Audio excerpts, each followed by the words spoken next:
Chocolate, di ba? Diwata chocolate, so ito yon. Pwede sa mga bata. Tapos siyempre meron din tayong Guys, grabe ibang klase na si Diwata. Diwata hotdog overload. O, di ba? So ayan, dito pa tayo, mayroon pa. Okay, sundan. Meron din tayong Diwata Family Chicken. So ito ang itsura. So, meron din tayong Diwata Spaghetti Overload. Wow. So ayan, magbubukas yan sa Junto sa grand opening natin. At syempre pa guys, ngayon, ipapakita naman natin ngayon yung dining area natin. Ay, dining area yung kitchen pala. Kitchen kung saan lulutuin yung mga pagkain natin. Ito yung sinasabi ko, mas in-improve, mas pinaganda, mas pinalinis, at mas pinasarap. So ito na po yung final true. Saring, dito na tayo.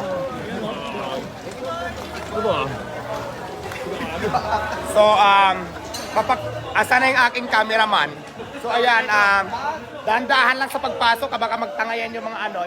Papakita ko lang sa inyo yung mga gamit natin. So, ngayon, nag-prepare kami para naman sa mga bisita. So, mayroon kaming hinanda na catering muna kasi di ba hindi pa naman tayo magbubukas. Pero may mga menu na din dito na pares tulad ng sineserve natin sa Pasay.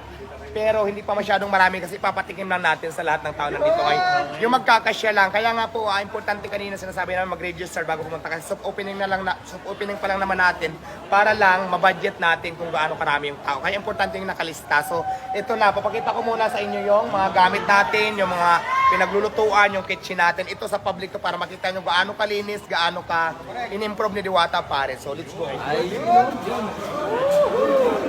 So, ayan guys, sa kitchen makikita nyo po mayroon tayong Diwater. Galingang! Diwater. Nice. Siyempre guys, napakaganda po ng ating mga kaldero. Huwag magtulakan. Ito siya. Siguro yung iba na lang, dyan na lang siguro yung iba kasi baka hindi naman kasya dito. Fix na lang natin. Ako na lang munang papasok, dyan na lang iba para hindi tayo magkasya lahat. So ito na po yung mga lutuan natin ng mga sabaw. Puro stainless po yan lahat. Talagang ginastusan po namin talaga. Tapos,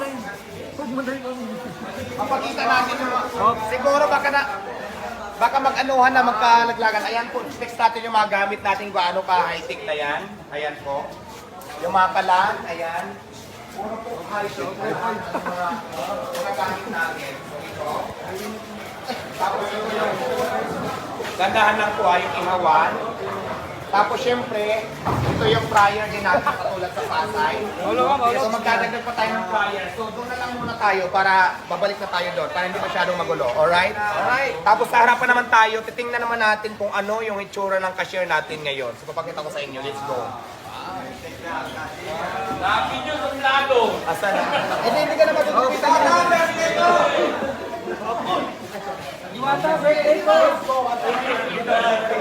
Idol ko si Kunat! Shout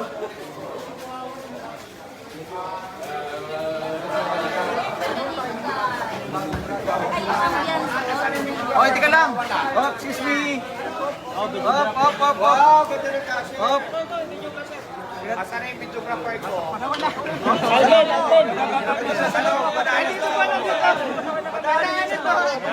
Nahuli. So ayan na guys. So picture na ate, sige na. So ayan na guys, yung cashier natin, systematic na tayo. Meron na tayong POS. Ayan, POS siya. Paliwanag mo. Galing dyan alipin na. Halimbawa po, mag-order kayo, papindutin lang yan, touchscreen yan lahat. Tapos nandun yung mga menu natin nakalagay, pipili kayo doon. Tapos ang kagandahan natin dito guys, kasi kung maraming tao, hindi lang dito, pwede rin mayroon din dito nakatayo na nagpipindot-pindot na kung ano yung mga order nyo, konektado na yan dito. Para pagdating nyo dito, nakaready na yung order nyo. So, ganun na po siya ka-high-tech yung Diwata Pares. Tapos syempre pa, ito yung kitchen pa lang to pinakita ko. Dito naman tayo sa dine-in area. Tingnan natin doon sa kitchen, nag-order tayo. Ito na po yung dine-in area. Dito ka sa camera.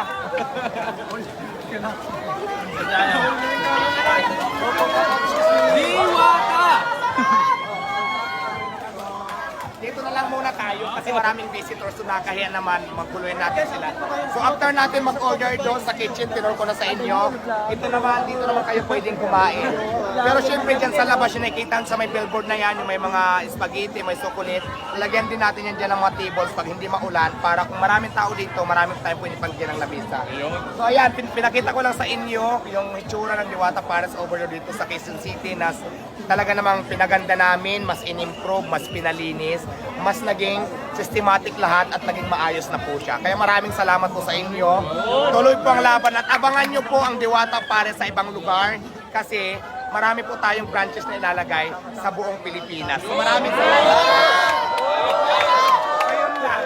Ayan, vloggers, pwede na kayo mag-video-video dyan, mag-content dyan, kahit sa sulok dyan. So, free na po sa lahat kayo. So maraming salamat. What's up mga katambay? Gusto mo bang kumita na pira para sa bahay lang? Ito ang Epox game para sa'yo. Marami kang laro ng pagpipilian dito. So dito tayo sa Mines. At sa pag-register mo, may gate frequency ka na makukuha. At dito mo sa Mines ilalaro. Ayan. Sa Mines tayo yan ha. So ayan, pusta na tayo mga katambay. Start natin. Ayan, panalo yan ha. Ayan. Oops, panalo. Panalo, isa na lang. Panalo, withdraw natin yan mga katambay. So ulitin pa natin to. Ayan. Start ulit. Uy, panalo. Uy, ay. So, gawin natin yan times 2. Babawi tayo dyan. Ayan, start natin ulit. Dito sa gitna. Ayan, panalo yan ha. Ayan. Ayan. Uy. Oops, isa na lang. Ayan, panalo. So, isa pa. Isa pa. Ayan. Sa gitna tayo. Uy, panalo yan. Panalo. Panalo. Isa na lang. Sana manalo. Uy! Withdraw na natin yan. Ganyan lang kadali mga katambay.